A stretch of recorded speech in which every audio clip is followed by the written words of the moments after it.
Y tras 3 días intensos de trabajo en el seminario, pues tenemos la fortuna de encontrarnos con una conferencia plenaria que viene a ser una conferencia también de cierre del seminario y, desde luego, como broche de oro, sin duda, de estas jornadas, ¿no?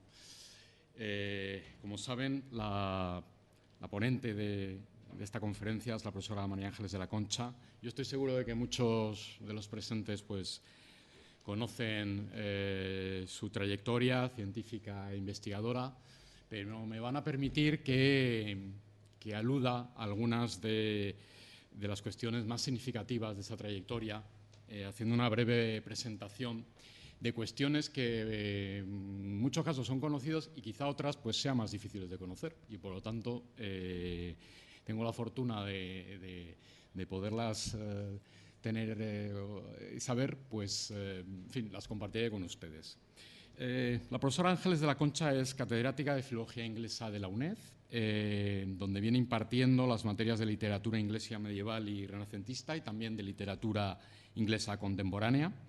Y en estos últimos años también ha estado embarcada en la preparación y en el diseño de un máster de estudios literarios y culturales en lengua inglesa, y a la vez también está involucrada en el futuro máster oficial de estudios de género, del que hablamos en las jornadas iniciales del seminario. Y, por lo tanto, su dedicación a la docencia viene avalada pues, por una trayectoria muy extensa precisamente en las áreas de las que es especialista, ¿no? En áreas de literatura inglesa, teoría y crítica literaria y estudios de género, ¿no? Donde, como diría yo, una buena filóloga no se limita simplemente a analizar el texto por dentro, sino que busca sus proyecciones, busca lo que subyace en ellos, busca las cuestiones ideológicas y las técnicas argumentativas que subyacen en los textos, y todos los aspectos relacionados con la construcción social, con los problemas candentes actualmente en el caso de la escritura feminista, bueno, y en aspectos también que tienen hoy en día una pujanza enorme en los estudios literarios, como es el caso de las reescrituras de textos canónicos, ¿no? En la cual también es una gran especialista. Y en el área específica de los estudios de género, en los últimos años ha dirigido 2 proyectos de investigación muy significativos. El primero, la función materna en los discursos culturales y en la organización social, fruto de cuyo trabajo es el volumen Las mujeres y los niños primero, discursos de la maternidad, coeditado con Raquel Osborne y publicado en la editorial Icaria en el año 2002.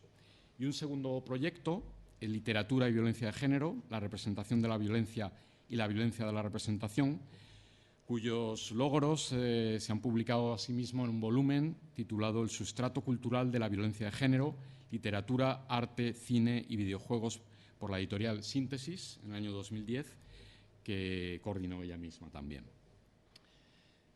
Al lado de estos trabajos vinculados a proyectos de género, pues tiene un largo currículum de publicaciones sobre teatro y narrativa inglesa contemporánea, sobre estudios culturales y de género, muy en particular en las cuestiones que atañen a la literatura en el aspecto de la configuración de la identidad y el deseo femeninos, y sobre la escritura como lugar de intersección de discursos y de articulación de una resistencia y una ética feministas. Muchos trabajos vinculados a estas líneas de pensamiento intelectual, y recordaría aquí El cuerpo como encrucijada de discursos sobre la identidad, del año 2008, Autobiografía y ficción, discursos en competencia en la obra de Doris Lessing, autora sobre la que va a tratar su conferencia, del año 2006, La dialéctica del deseo femenino y su representación literaria, del 2004, y La figura materna, un problema transcultural, reflexiones sobre su representación en novelas de autoría femenina, del año 2004. En aspectos muy íntimamente relacionados con el tratamiento literario de la violencia de género, hay que señalar su publicación Genealogía cultural de la violencia de género en la representación literaria y artística, del año 2010, En el umbral de una poética, cambios en la representación literaria de la violencia de género, también de ese mismo año, La escritura de Janet Winterson, un desafío a la categorización y a las convenciones, del año 2008, Cultura y violencia de género, literatura y mito en la génesis de un conflicto secular, de año 2007, y el impacto de la literatura en la configuración del deseo femenino, del año 2006. En fin, yo creo que esta brevísima referencia a algunos de sus trabajos ponen de manifiesto la talla intelectual de la doctora de la Concha, sus inquietudes muy vinculadas con cuestiones muy candentes y una proyección social muy notable en nuestros días, y desde luego pues dan fe de una trayectoria tangible, sólida y consistente, y desde luego a mí como decano de la facultad pues es una satisfacción y un honor poder tener en nuestro claustro profesoras como ella, ¿no? Pero todo lo que les he dicho hasta ahora son datos que pueden ustedes rastrear en las bibliografías al uso, pueden rastrearlas en su currículum vitae sin lugar a dudas.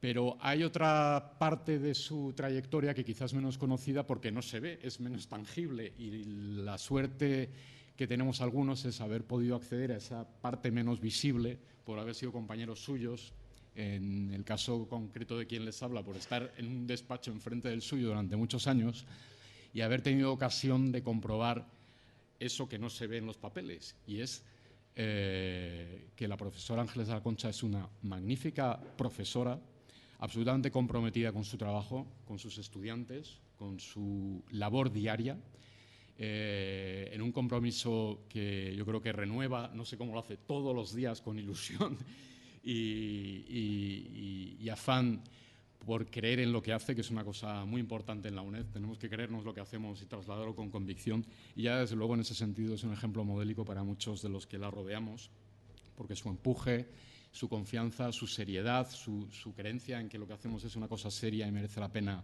invertir todo el tiempo que sea necesario, pues ella lo pone de manifiesto con su ejemplo diario y evidente día tras día, ¿no? Así es que yo como decano de la facultad estoy encantado de que cierre con su conferencia este seminario. Como compañero suyo tengo admiración, respeto, consideración y muchas más cosas por el calado intelectual de su trabajo y sobre todo por su actitud como profesora y por el ejemplo que nos da todos los días a muchos de los que le rodeamos, ¿no? Por lo tanto, voy a pasar la palabra a la profesora María Ángeles de la Concha, catedrática de Filología Inglesa de la UNED, que nos va a hablar sobre la edad como atalaya para la reescritura de la existencia, las ficciones autobiográficas de Doris Lessing. Bueno, yo no sé si está funcionando. Ah, sí. Bueno, quiero dar las gracias, por supuesto, antes de nada, a mi decano y amigo, como habréis podido deducir fácilmente, que la verdad es que me abruma un poco. Muchísimas gracias por todo eso. Nunca hacemos nada para que nos lo agradezcan, por lo menos desde luego no en la docencia, pero cuando resulta que surge la apreciación, la verdad es que a uno le conmueve, a una le conmueve. Y luego también quiero dar muchísimas gracias a todas las organizadoras del seminario por la confianza que han puesto en mí, al ofrecerme la oportunidad de cerrar este coloquio. Todo mi currículum, o las partes más significativas de mi currículum, como ha mencionado el decano Antonio Moreno, la verdad es que lo que para mí ponen de manifiesto lo que ha sido mi compromiso con la enseñanza y mi compromiso con la proyección social de la enseñanza y de la investigación, que creo que siempre tienen que ir unidas. A mí no me da vergüenza definirme como feminista, ni considero que es una palabra pasada de moda, ni considero que hay que cambiarla. Simplemente hay que defender lo que es el feminismo, que no es para nada reivindicaciones luchadoras extrañas. El feminismo es una revolución que no ha producido una sola víctima entre, digamos, sus adversarios, y simplemente hay que reivindicar el sentido genuino del término, que en absoluto se opone a machismo, en absoluto. Simplemente reivindica una igualdad de oportunidades, nada más. Y desde ahí ya nos las arreglaremos las mujeres y demostramos que nos las arreglamos, ¿eh? No defendemos nada más que eso. Y la verdad es que no me da vergüenza decir que soy feminista y trabajar desde el feminismo. Y con eso, muchas gracias de antemano a los que van a tener la paciencia de escucharme, y me voy a pasar allí por el PowerPoint.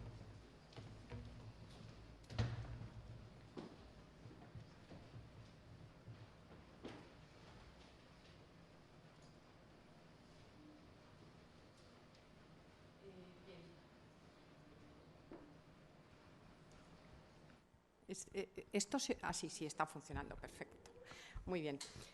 Bien, la verdad es que he estado asistiendo a todas las sesiones de este coloquio que he podido y la verdad es que me alegro de haber tomado este tema como conclusión del coloquio, porque me parece que recoge como la variedad enorme de actitudes, de experiencias de las mujeres a lo largo de la edad y de la manera en que las mujeres van viviendo sus diferentes edades, muchas veces teniendo que defendernos de ese discurso social que se nos impone, ¿no? de la edad como término, como fin, como nostalgia, como deterioro, como declive.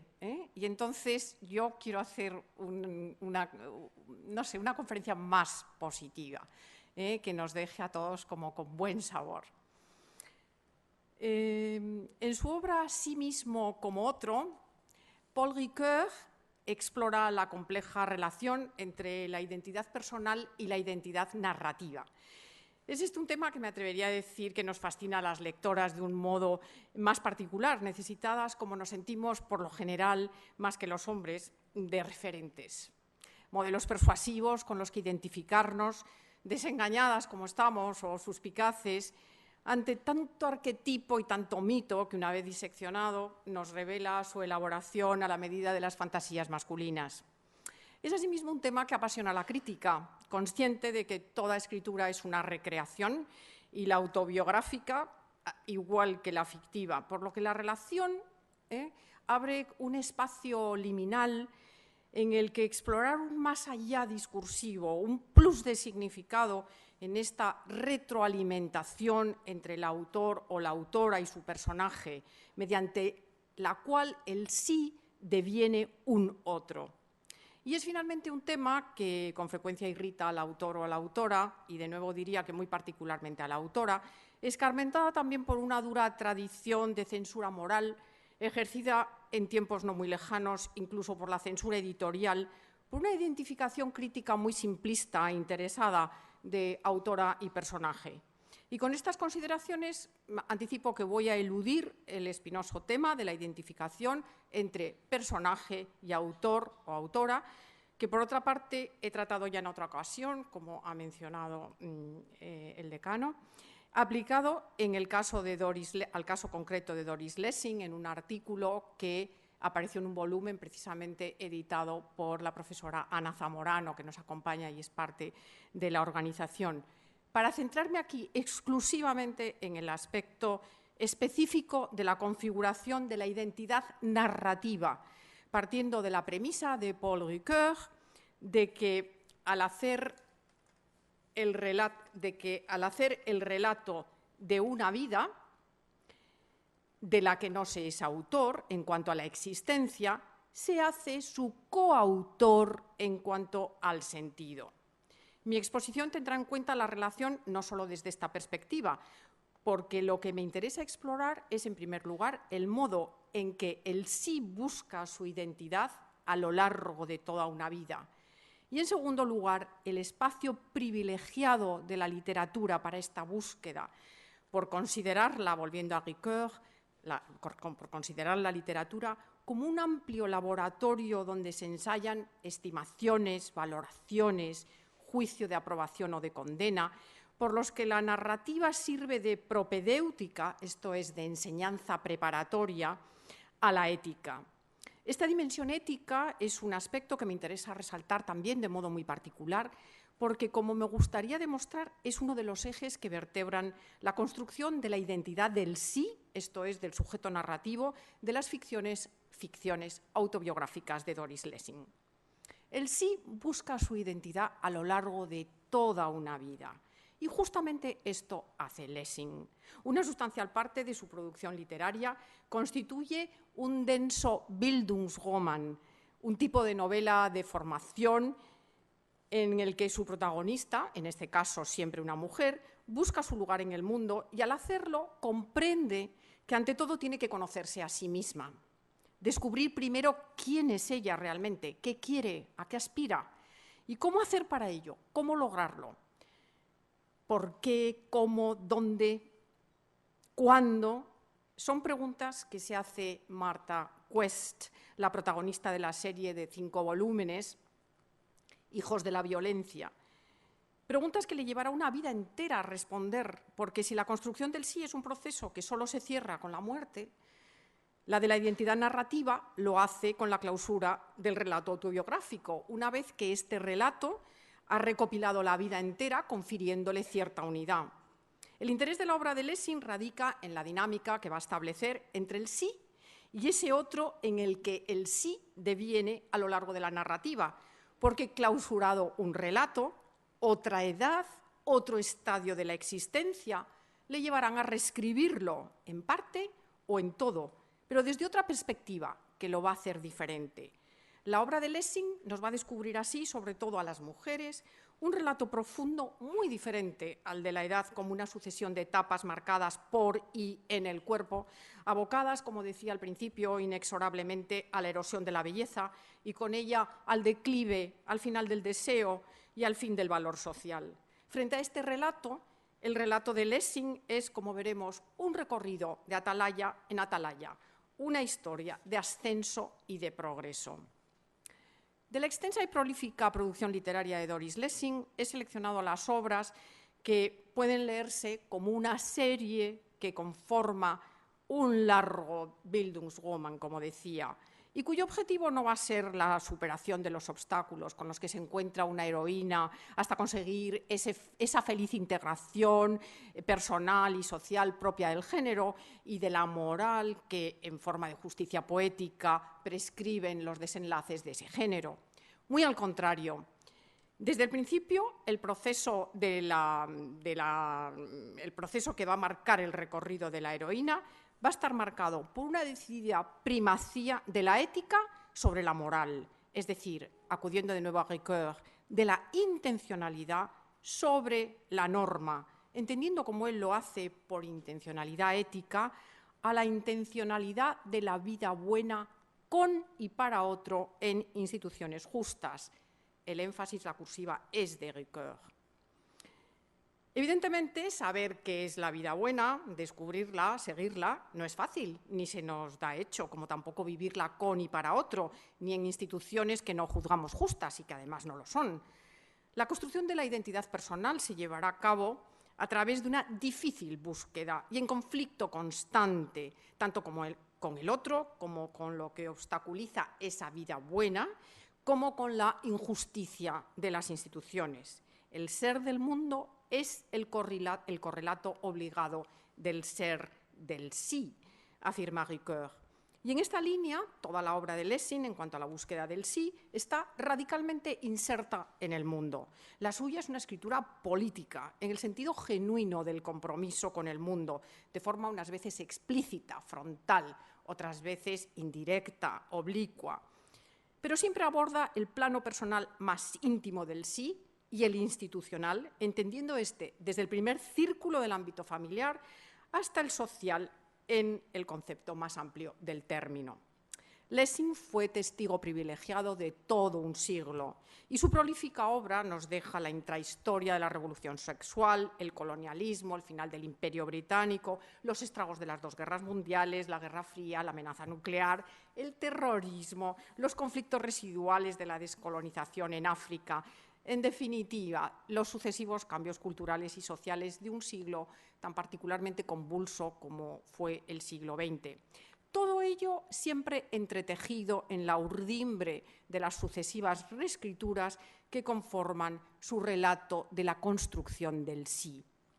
La serie que voy a analizar, tomando como referencia los ejes de esta construcción en sus ficciones autobiográficas, comienza por la pentalogía Los hijos de la violencia, formada por 5 volúmenes. Martha Quest, publicada en 1952, cuando Lessing tenía 33 años, un casamiento convencional, a los 35 años, Al final de la tormenta, a los 39, Cerco de tierra, a los 46, y La ciudad de las 4 puertas, cuando ya tenía 50 años. Fijaros que lleva 17, me parece que son 17 años, ¿no? Casi 20 años y escribir esta rememoración. Pero continúa, y continúa cronológica y temáticamente, aunque de modos muy distintos y en géneros literarios asimismo muy distintos, como vamos a ver, con 2 novelas, la primera de las cuales, Memorias de una superviviente, está escrita cuando ya tenía 55 años y retoma en ese caso la atmósfera del último volumen de la saga anterior, Los hijos de la violencia, la ciudad de las 4 puertas. Una obra que va a ser totalmente experimental, onírica, muy distinta, que Lessing sin embargo, definió como autobiográfica, extrañándose, por otra parte, de que nadie la hubiera interpretado como tal. Proseguiré con El diario de una buena vecina, publicada con el seudónimo de Jane Somers en 1983, cuando Lessing tenía 64 años y que guarda una relación simbólica muy interesante con la anterior. Y concluiré con El sueño más dulce, publicada a los 82 años, y con su última obra, Alfredo y Emilia, Alfred and Emily, cuando había cumplido ya los 89, en la última de las atalayas en la que escritora vuelve a los orígenes y cierra de forma sorpresiva, como veremos, el proceso de reescrituras de la existencia. La ficción autobiográfica se basa obviamente en la memoria y su estructura, por tanto, sigue la del proceso de rememorar. Un proceso, como explica Nicola King en su obra Memoria, Narrativa, Identidad, recordando al sí, de selección de experiencias e impresiones que dejaron su huella en la memoria y que pueden revisarse más tarde, en otros momentos de la vida, en circunstancias nuevas, o en posteriores estados del desarrollo y del crecimiento personal. En estos casos, no solamente esas memorias, no solamente esas huellas, no solamente pueden revestir otro sentido, sino que además pueden producir un efecto psíquico y físico diferente al de la primera vez. Las experiencias que se revisan de nuevo, en momentos más tardíos de la vida, son aquellas que en su momento fue imposible integrar en un contexto significativo, es decir, que permitiera entender su sentido. Estas revisiones explican el complejo proceso de reescrituras autobiográficas que Lessing lleva a cabo, que rememoran desde la atalaya de distintas edades, como mencionaba, en correspondencia con distintos estadios del sí, experiencias e impresiones que dejaron una huella particularmente profunda en la mente y que en su momento no fueron procesadas. Son experiencias e impresiones que habitualmente todos almacenamos, grabadas en forma de escenas visuales que resurgen ante determinados estímulos. Nicola King, describe la memoria como un engrama casi visual o una traza física inscrita en el cerebro. De este modo, sucesos, personajes, acontecimientos se repiten en contextos diversos a lo largo de la vida, adquiriendo distintas significaciones en virtud de los diferentes contextos y los diferentes estímulos. Es una dinámica así de repetición con una pequeña diferencia. En el desarrollo de la constitución del sí, la díada de la madre con la madre es el eje primordial con respecto al cual vamos a establecer las primeras identificaciones y a partir de ellas es cuando se produce el lento y complejo proceso de diferenciación e individuación. La propia palabra identidad, dice Nicola King, sugiere la dialéctica entre identificación, modelarse a uno mismo conforme al otro y el establecimiento del yo como distinto, individual, diferente del otro. ¿Pero qué ocurre cuando la identificación es imposible? ¿Cómo afecta al ser la inexistencia de ese vínculo previo respecto al cual iniciar el crecimiento del sí? ¿Cómo hacer cuando no encontramos o no existen referentes, no solamente con la madre, sino con una figura materna con los que identificarse? La pentalogía Los hijos de la violencia es la historia de este dilema. Su protagonista, Martha Quest, como con toda claridad indica su apellido, Quest es búsqueda, empeña su vida en la búsqueda del sí. Lessing parece afirmar que es una tarea individual y de toda una existencia, pero que es también tarea humana, generacional, nunca concluida y basada en este proceso de repetición con diferencia. De este modo, el testigo de Martha Quest lo va a recoger la protagonista sin nombre de su novela Memorias de una superviviente, La va a recoger también Jana en Diario de una buena vecina y Frances en El sueño más dulce, cada una desde una edad y un estadio de la vida. Martha Quest, alter ego evidente de Lessing, nace como ella en el seno de una pareja marcada por la Primera Guerra Mundial. Su padre, un mutilado de guerra, su madre, la enfermera que le cuidó, al ser evacuado del frente y luego además a lo largo de toda la vida, ya que las lesiones, tanto físicas como psíquicas, fueron crónicas. La Primera Guerra Mundial, de la que este año se conmemora su primer centenario y sus secuelas en todos los órdenes, ha recibido una enorme atención crítica. Solo quiero recordar aquí el destrozo moral, el amargor, el escepticismo que dejó en los supervivientes y la frustración de modo particular que dejó en las mujeres que habían desempeñado tareas profesionales que requerían grandes dotes de responsabilidad, de eficacia y de capacidad de gestión y que al terminar la guerra tuvieron que abandonar el trabajo y volver a la vida doméstica. La madre de Martha, como la de Lessing, era el perfecto arquetipo de este perfil. Enfermera profesional, con una extraordinaria energía y dotada de una admirable capacidad de organización y gestión, se encuentra de repente en una improductiva granja en mitad de la sabana africana, en la entonces colonia inglesa de Pretoria, hoy Zimbabue, con escasos medios económicos, sin vida social, luchando por el día a día, cuidando de un marido difícil, crónicamente enfermo. Martha contempla y se enfrenta a una mujer autoritaria, frustrada, de rígidas convenciones morales, imbuida del espíritu colonial y de su lógica clasista y racista, con el horror de verse con el tiempo reflejada en su espejo. Sueña e idea, entonces, modos de escaparse, y se escapa. De hecho, primero del colegio de monjas al que la envían, interna en la capital, Salisbury, negándose en redondo a la educación institucional.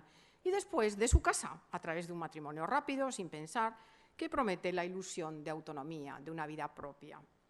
Sin referente materno, no solo biológico, de figura maternal, y sin referente, sino también de figura maternal, y sin referente también de pares, es decir, de modelos de identificación de su edad que le ofrecieran otras perspectivas, otro porvenir, que el del reducido círculo social de la provinciana comunidad de la colonia, Martha se vuelve a la literatura sin encontrarlos. ¿Qué dice esto de mi vida?, se pregunta en el volumen Un casamiento convencional, y concluye que los novelistas simplemente o no dicen la verdad o la eluden. El desenlace de Guerra y Paz, por ejemplo, de Tolstoy, con el matrimonio feliz de la heroína, en la tradición de retribuciones de la gran novela realista, le parece que convierte a Natasha, esa atractiva protagonista hasta entonces, en una aburrida gallina clueca, feliz con un marido tedioso y con el cuidado de los niños. Y a partir de ese momento, Martha perfila su búsqueda. Si la literatura ha eludido el problema de las mujeres, ella buscará en su vida a esa mujer que integre una feminidad cálida y una maternidad aceptada, con ser lo que Martha describe vagamente como persona, y decide que tiene que buscarla. Busca la integración de ser femenina y persona. Esto es muy importante. ¿Cómo integrar ser femenina con ser persona? En lugar de la disociación que le parece que impone la sociedad del momento. Pues bien, un matrimonio convencional es la crónica de un fracaso. Se casa por perder de vista a su madre, por salir del entorno familiar, para ir a caer en la misma trampa institucional de la familia, el matrimonio y la maternidad. Recordemos a este tenor el ensayo fundamental de Adrienne Rich, Nacemos de mujer, la maternidad como institución y como experiencia, que siendo pionero se publicó una docena de años más tarde, en el que Rich confronta la experiencia personal de las mujeres con la duplicidad del discurso institucional que les es impuesto. La novela va a ser una sucesión de imágenes, de engramas, de experiencias de enorme impacto sensorial y visual, engarzadas en una dinámica destructiva de sentimientos incontrolables, de irritación, ira, resentimiento, culpabilidad, depresión, fracaso, fatalismo y vuelta a empezar. Seeding hirviendo, es un término que se repite en la relación con su madre, hirviendo de irritación, hirviendo de ira. No la soporta, como más tarde no soportará a su pequeña hija, a la que ve como un eslabón más de una fatal cadena biológica, condenada a la implacable repetición de la especie en una especie de pesadilla. Marta reproduce con su hija la dificultad de la relación, de la falta de afecto que ella sufrió con su madre, que su madre sufrió a su vez en su familia y que ella justifica cuando trata de comprenderla.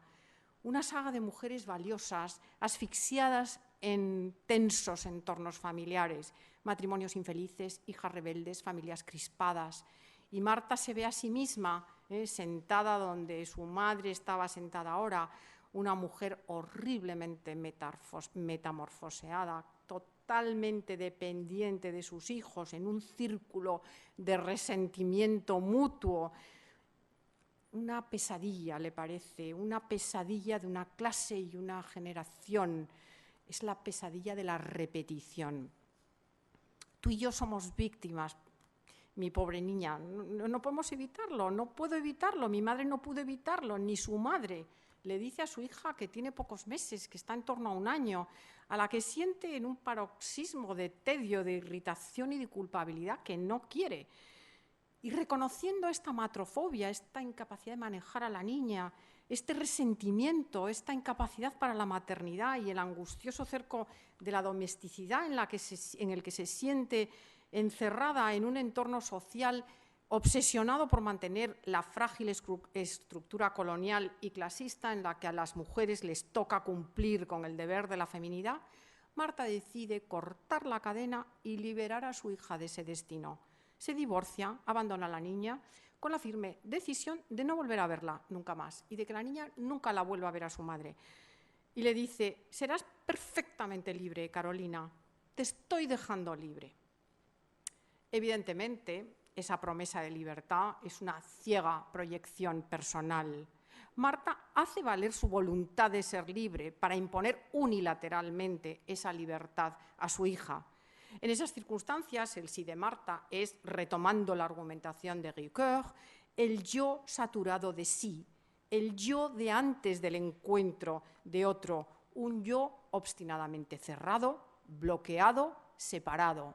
Fin de la cita de Ricoeur, que ignora evidentemente al otro.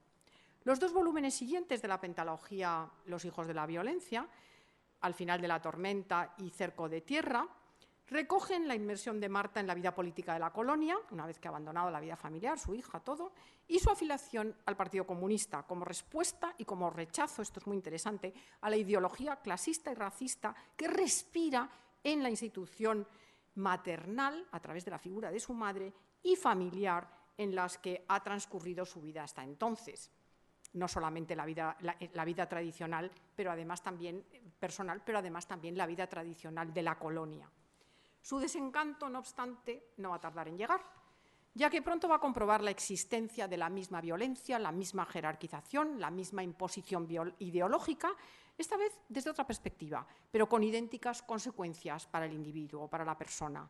Y Marta lo va a sufrir en su propia carne, con repercusión directa en un nuevo matrimonio, esta vez conectado y contraído con el compromiso político. Se casa con el líder que lleva la célula comunista a la que ella se afilia. Y en este sentido es muy interesante constatar cómo Lessing explora la interacción entre lo personal y lo político, como por esos años acuñaría el feminismo con el eslogan «Lo personal es político», gracias a la obra de Kate Millett, Política sexual, que se publica justamente en 1966, me parece, o 67. Sin embargo, Lessing nos va a invitar a descubrir, a través de la experiencia de la vida de Martha Quest, una cuestión fundamental de naturaleza profundamente ética, que se ajusta a las reflexiones de Emmanuel Levinas sobre el encuentro con el otro. Para Levinas, el encuentro con el otro no se produce a través del desencanto con un mundo que comprobamos que no se ajusta a nuestras expectativas, sino a través, y a mí esto me parece muy interesante y muy importante, a través del desengaño del sujeto de sí mismo. La ética, para Levinas, se fundamenta en lo que describe como el incesante desengaño del ser embriagado de sí. Y exactamente este proceso es el que desarrolla el último volumen de la pentalogía, La ciudad de las cuatro puertas, escrita cuando la autora tiene 50 años, cuando ya ha publicado El cuaderno dorado y está en plena madurez. Marta ha dejado atrás su vida en África y prosigue su búsqueda en Londres, a donde llega en la posguerra. La ciudad de las cuatro puertas marca un punto de inflexión radical en todos los sentidos en la pentalogía. La novela arranca dentro del género del realismo clásico de los volúmenes anteriores. Sin embargo, gradualmente va derivando discursivamente por la senda del cuestionamiento, la incertidumbre, las fisuras, la fragmentación e incluso la muerte del sujeto, rasgos todos ellos que serían considerados y reconocidos y catalogados más tarde como definitorios de la condición posmoderna. Lessing siempre fue pionera, siempre llegó antes de que se fijaran su discurso y sus conceptos. Marta llega a la gran ciudad y se siente totalmente libre al principio de las constricciones de la vida en una pequeña ciudad colonial, sin que nadie la conozca ni la etiquete, sin necesidad de máscaras. Y es en ese momento y en esa situación, cuando el pasado ha quedado atrás y el mundo está abierto ante ella, cuando empieza a caer en la cuenta de que nunca se ha conocido a sí misma, de que no sabe quién es realmente. ¿Quién era ella detrás de las banalidades de la vida cotidiana? Pero realmente estaba ahí, era ella. Nada, y nada tenía que ver con Marta o con ningún otro nombre que se le hubiera adjudicado. Nada que ver con su aspecto, con el modo en que se había configurado.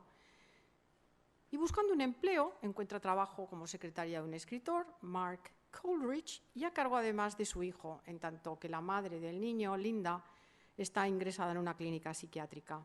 Poco a poco, Marta se va encontrando involucrada de nuevo en una vida familiar, esta vez no es biológica, que no ha buscado, y de la que recurrentemente siente la tentación de huir, aunque poco a poco se va encontrando más y más inserta en ella. Mencionaba al principio que el proceso de la heroína iba a estar marcado por la primacía de la ética sobre la moral o de la intencionalidad sobre la norma, entendiendo por intencionalidad ética a la intencionalidad de la vida buena con y para otro, recordamos, en instituciones justas. Ricoeur sugiere que la vida buena es para cada uno, y cito, la nebulosa de ideales y de sueños de realización respecto a la cual una vida es considerada como más o menos realizada o como no realizada. Fin de la cita. Marta tiene ese sueño cuando, desalentada ante la ausencia de referentes con los que identificarse, decide convertirse ella misma en referente, en Martha Quest. Y entonces, ya que no había una mujer con la que ella hubiera conocido, que se hubiera encontrado con ella, que se pudiera modelar a su imagen, decidió crear un espíritu femenino, protector, en una casa fresca, grande, se le aparece en el sueño, en unas avenidas amplias. 6 o 7 niños, no simplemente 2, una camada de niños encantadores, deliciosos, que se alimentaran de esta fuente cálida y creativa, como si se tratara de un manantial, y se ve a sí misma como una de esas, como una figura maternal, deliciosa, cálida, de buen humor, que no está siempre exigiendo, que no es posesiva.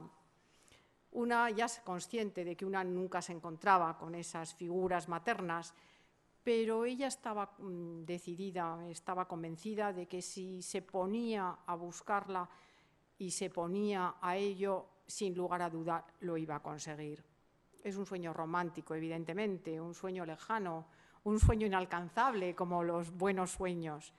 Pero lo que se había negado, o lo que se había sentido incapaz de hacer con su familia biológica, empieza a ponerlo en práctica cuando, cansada, deshecha, desencantada de sí, empieza a abrirse al otro. La gran casa londinense de los Coleridge acoge a los restos de una familia europea maltratada por las secuelas de la Segunda Guerra Mundial primero y de la Guerra Fría después. Como es propio de Lessing, lo personal es indivisible de lo político.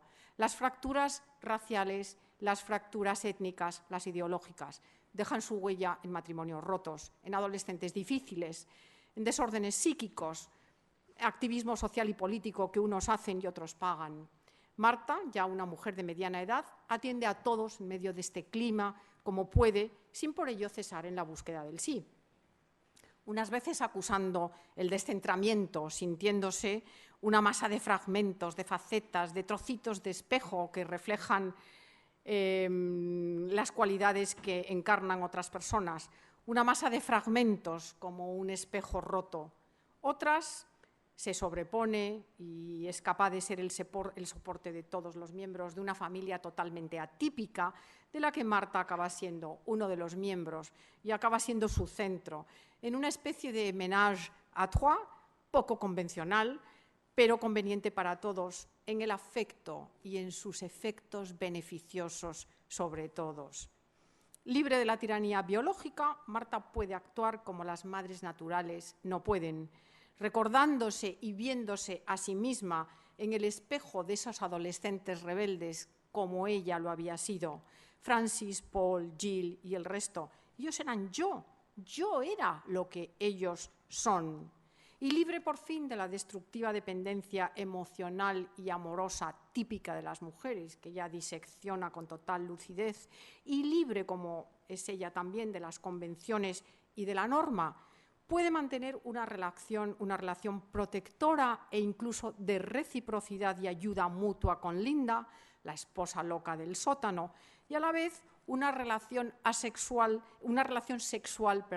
y afectiva de soporte y aliento mutuos con Mark, el marido, en un irónico y desafiante guiño al imposible triángulo de Jane Eyre con Rochester y su esposa loca del ático, desenlace romántico por excelencia de la novela tipificada como femenina. Porque La ciudad de las cuatro puertas, como el resto de la serie, es lo opuesto a la novela femenina o romántica. Es una obra densa, inclasificable, que en el marco del Bildungsroman, como decía, pasa de un abigarrado fresco del panorama social y político de los años 50, con la amenaza de la Guerra Fría, la bomba atómica, la revolución de Hungría, la crisis de Suez, todo ello se trata en la novela, a un futurismo visionario y distópico propio de la ciencia ficción. Ese nebuloso ideal sueño de Marta termina en una extraña combinación de utopía y distopía.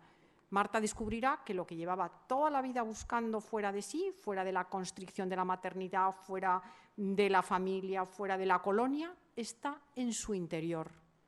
¿Dónde?, se pregunta. ¿Pero dónde? ¿Cómo? ¿Quién? No, pero ¿dónde? ¿Dónde? Y luego, en el silencio, el surgir de una repetición. ¿Dónde? Aquí. ¿Aquí? Aquí, ¿dónde va a ser? Boba, pobre boba. ¿Dónde ha estado siempre? Con este descubrimiento, con estas palabras, concluye la novela, se cierra. Sin embargo, el fin de Marta se nos comunica más tarde en una nota, en un apéndice con documentos que relatan el cataclismo que ha arrasado a una civilización violenta y que ha dispersado a sus hijos. No en vano la serie se llama Hijos de la Violencia. Y que se reconocen esos hijos explícitamente marcados por el desastre causado por sus padres.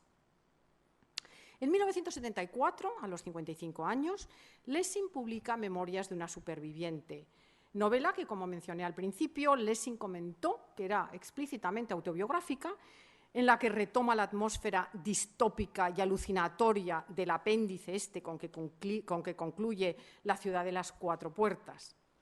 En uno de los pasajes de esta novela, en conversación con Linda, la loca del sótano, y con su hijo, sobre sus respectivos traumas, Marta confiesa estar pagando deudas.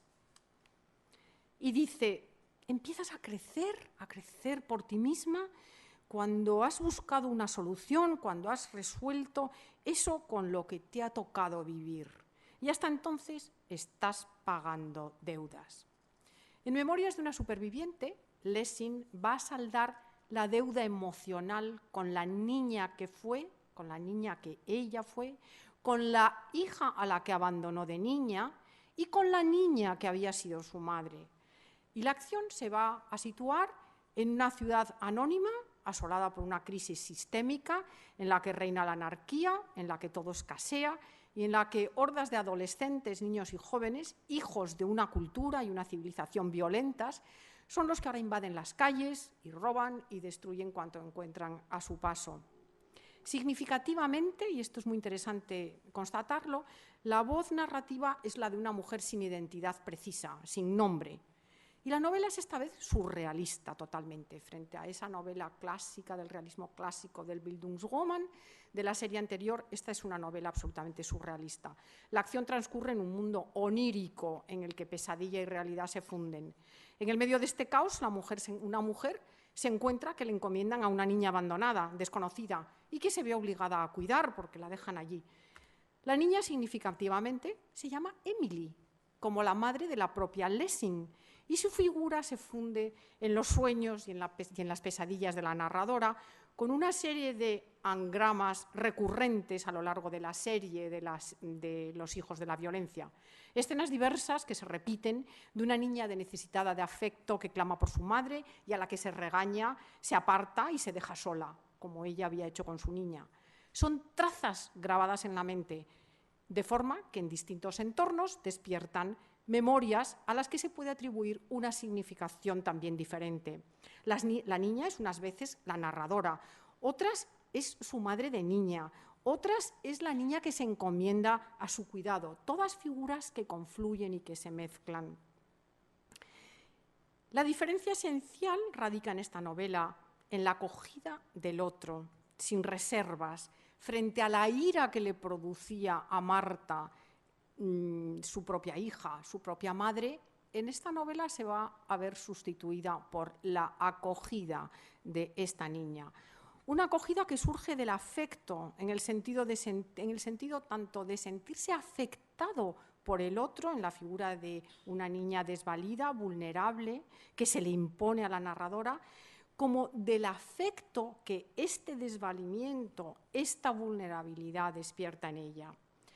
En su obra de Otro modo que ser o Más allá de la esencia, Levinas explora lo que denomina la ética del afecto, y con ella aboga por una cultura de la sensibilidad que surge de la derrota del ego, esto es, del sujeto, y del nacimiento de una subjetividad diferente, nueva, que no responde al interés personal y que no se dirige al objeto con intención de imponerse o dominarlo, como había hecho Marta con su niña, sino que se caracteriza por la atención y la apertura hacia él.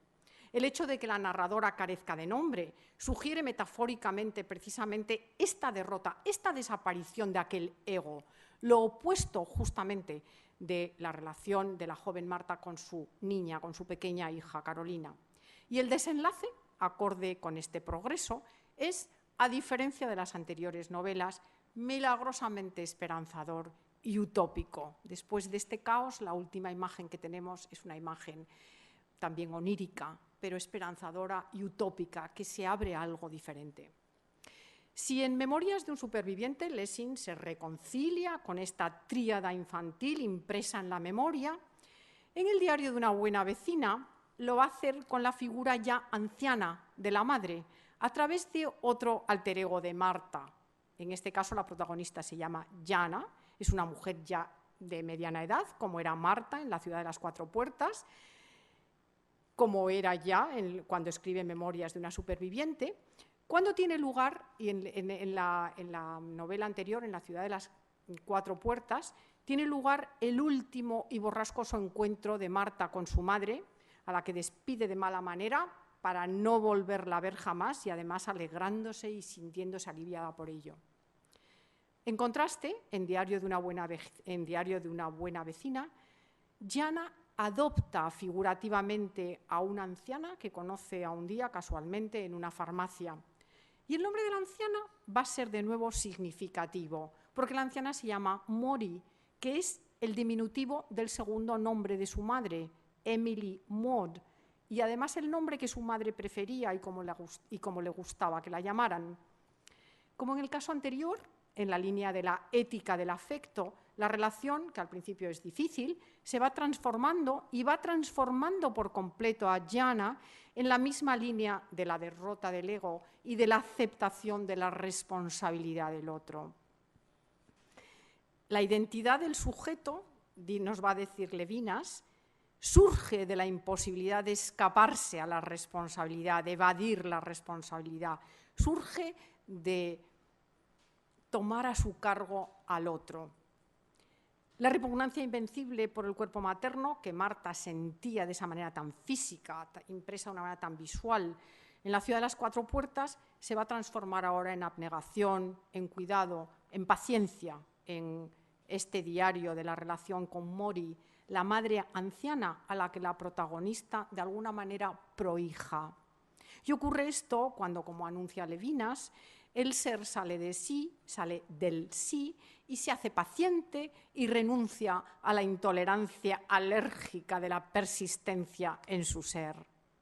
Estas dos reconciliaciones fundamentales, con la niña que fue y con la madre, preparan a la heroína de Lessing a conseguir por fin su sueño, el sueño ese nebuloso de la vida buena. Y el sueño más dulce resulta así el título apropiado para una reescritura alentadora en positivo de La ciudad de las cuatro puertas. Esta novela es una reescritura total de la anterior en otra dimensión, en otra perspectiva. Se publica en 2001, es decir, 32 años más tarde que La ciudad de las cuatro puertas. Lessing la reescribe ahora desde la atalaya de la vejez, cuando ya tiene 82 años. Frances, la protagonista, es una vez más el alter ego de Martha Quest, que por fin cumple su sueño de convertirse en una de esas mujeres deliciosas, cálidas, maternales, de buen humor, que no están exigiendo, que no son posesivas. Sin embargo, los niños ni son encantadores ni son fáciles. Son los adolescentes difíciles de un tiempo de cambios. Y no lo son solo sus dos hijos, sino la tribu de amigos y allegados que pasan por ahí, pasan por la casa, esa casa amplia, ¿os acordáis?, fresca, en mitad de una avenida del sueño, y que acaban acampando. Y además de los niños, de la tribu, esa como ellos mismos se denominan, acampan la exmujer de su exmarido y su hija y su suegra y su segundo marido y la exmujer de su marido que también tiene desórdenes psiquiátricos y sus dos hijos, todos ellos y ellas con sus respectivos traumas, productos de la época en que les toca vivir. Es una réplica absoluta a La ciudad de las cuatro puertas, con el agitado trasfondo social de los 60, con todas esas revoluciones, la revolución sexual, el movimiento gay, el movimiento por los derechos cívicos, en fin, todas las revoluciones de los 60 que todavía algunas de ellas tenemos presentes y están incumplidas o estamos perdiendo los logros que entonces se consiguieron. Pero Marta buscaba un referente y Lessing lo crea para ella. Una madre esforzada, equilibrada, una mujer que no renuncia a nada, ni a la maternidad, ni al amor, ni al trabajo. Periodista, actriz, escritora. Es una mujer que está con la cabeza, con el corazón, con las manos y con los pies en el mundo. Es la mujer persona, finalmente. Un referente, para ser atractivo, necesita ser feliz. Y la felicidad, como nos dice Levinas, es un resultado, pero uno en el que la memoria de la aspiración confiere a ese resultado el carácter de un logro. El goce está hecho de la memoria de la sed, de ese anhelo. El gozo de la memoria, de la sed que tuvimos, del anhelo colmados, es una hermosa aspiración para la vejez. Y Lessing se la va a conceder a su protagonista, desafiante como siempre de las convenciones y a sabiendas que los matrimonios y los finales felices no están de moda, se lo va a conceder en forma de amor y de matrimonio tardíos con un hombre 10 años más joven que ella, compañero, colega de trabajo, periodista también, cuando precisamente la institución familiar está justamente más en crisis. Y así, desde la atalaya de una vida cumplida, nos demuestra que es más fácil ser generoso.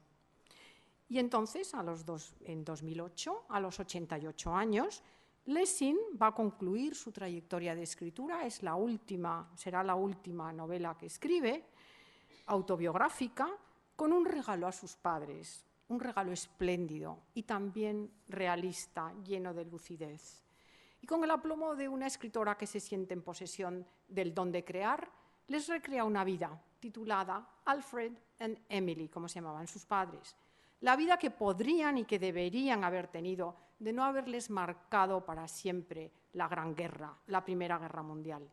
A su padre lo hace granjero, el oficio que amaba y con el que fracasó en África, y le concede una tierra fértil, hijos y una mujer afectuosa. A su madre le concede un marido proveedor, medios de vida que nunca tuvo y una existencia emprendedora y creativa que tampoco logró. No le da hijos porque considera que nunca debió tenerlos y sin problemas. Y tampoco los une en matrimonio porque considera que nunca debieron haberse casado. La madurez vemos así que confiere lucidez. La lucidez, comprensión. La comprensión, aceptación. La aceptación, acogida. La acogida, felicidad. Es un hermoso recorrido vital que contradice frontalmente el que el discurso social imperante nos presenta a las mujeres. Gracias.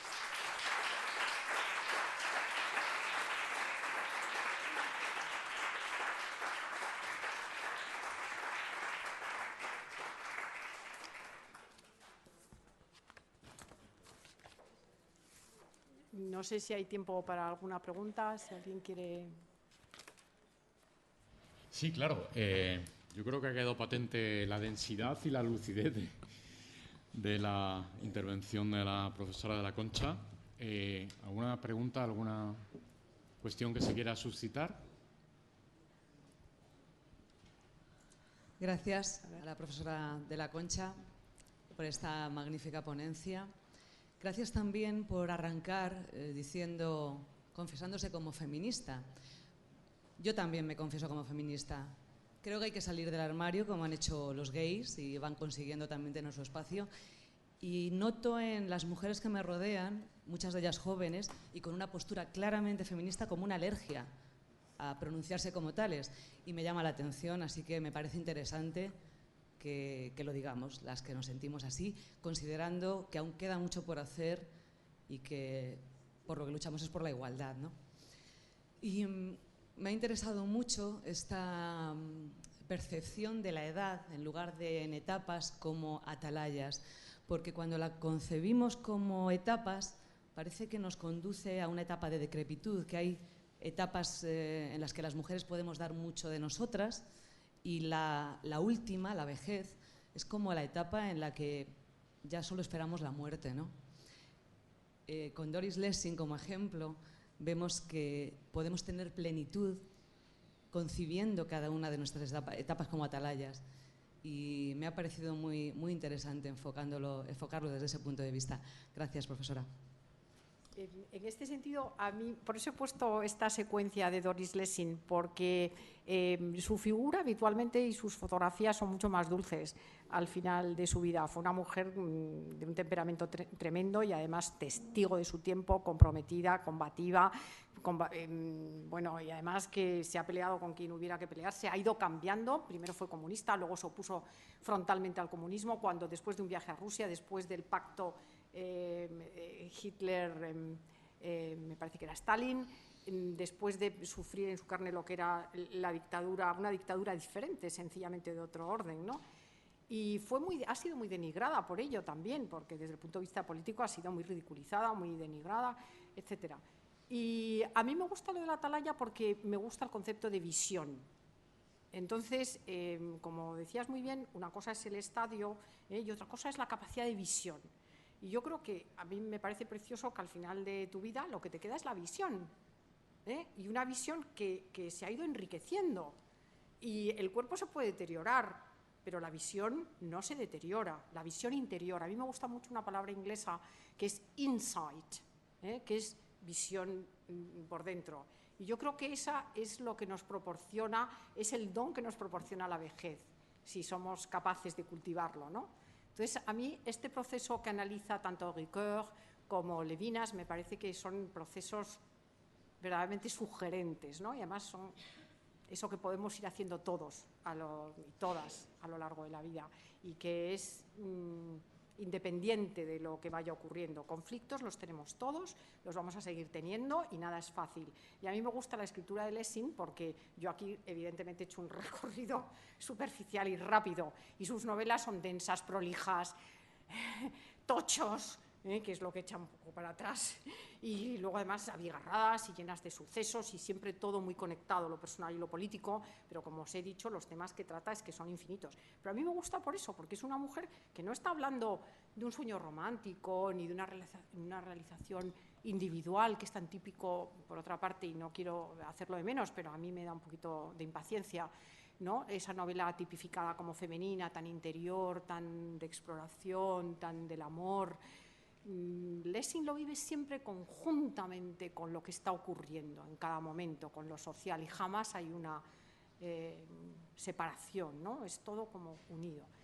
Y me parece que eso es lo que es como el legado que nos deja, ¿no? Te puede gustar más o menos su escritura, no toda es de la misma calidad, pero evidentemente a mí me interesa desde el punto de vista discursivo fundamentalmente.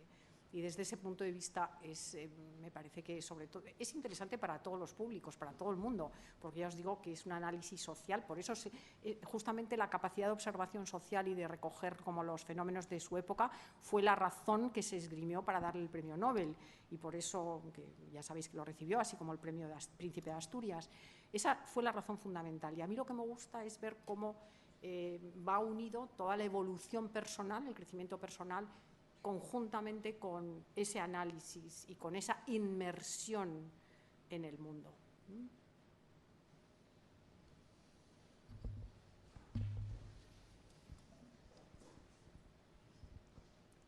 Muchas gracias, profesora. Ha sido maravillosa.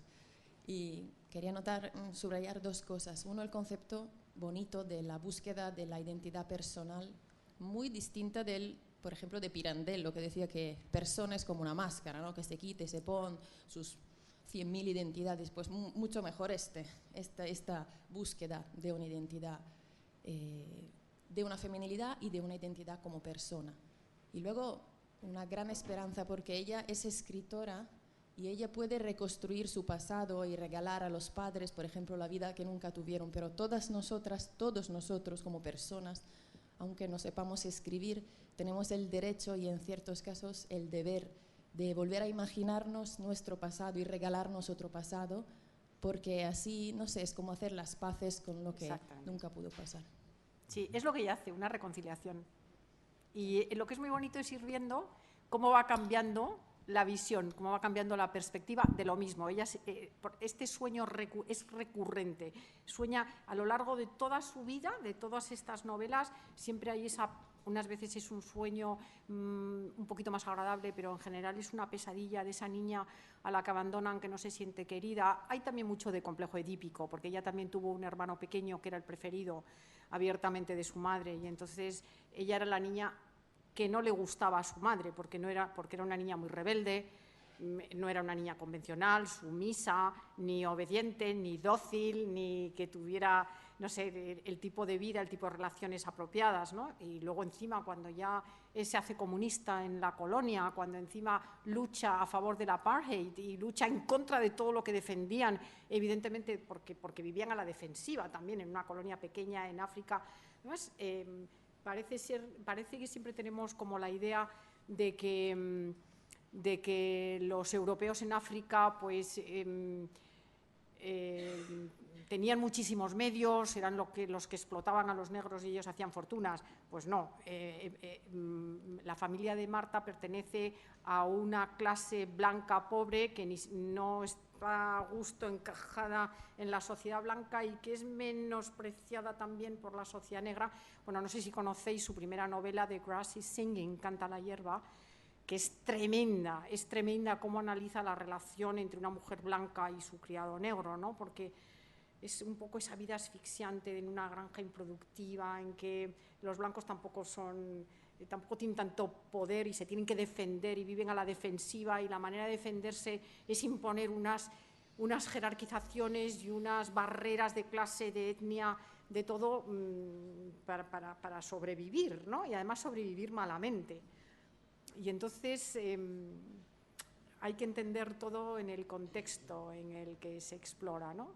Y claro, hay que entender cuál era la relación mutua de Marta y su madre cuando ella significa, encarna todo lo opuesto a lo que está defendiendo su madre, y la propia Marta odia el estereotipo encarnado, no solamente por su madre, la figura maternal biológica, sino por las mujeres, madres de familia, que tienen como obligación impuesta el ser modelo, el ser ejemplo, educar bien, y que el mal resultado con los hijos de alguna manera recae sobre ellas, ¿no? No han sabido, no han podido educar bien, y mira el resultado, ¿no? Entonces, es un problema muy complejo y que se entiende muy bien, no es nada simplista. Y es muy interesante cómo ella va llegando a esa reconciliación, tratando de entender a su madre, sin conseguirlo biológicamente, pero consiguiéndolo a través de la escritura. A mí por eso me parece mucho más bonitas estas novelas autobiográficas de Lessing que sus autobiografías. Son muchísimo más comprensivas, porque precisamente, como decía Ricoeur, la literatura es como un laboratorio que te permite explorar, que te permite analizar muchísimo más a fondo. Y entonces ella analiza su vida de una manera muchísimo más a fondo que en las autobiografías, que es mucho más relato, hice, fui, tal, que pasó, ocurrió, mientras que aquí no te lo dicen, te lo muestran, y tú te metes en la novela y te identificas o te desidentificas, vas haciendo el mismo trabajo que hace la protagonista.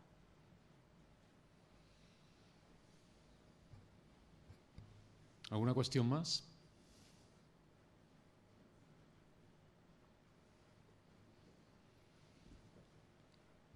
Bueno, pues muchísimas gracias a todos. Ha sido un broche excelente y además creo que deja semillas para reflexión en muchos niveles, en todas y en todos nosotros, por supuesto. Así es que muchísimas gracias, profesora Ángeles de la Concha. Gracias por la oportunidad.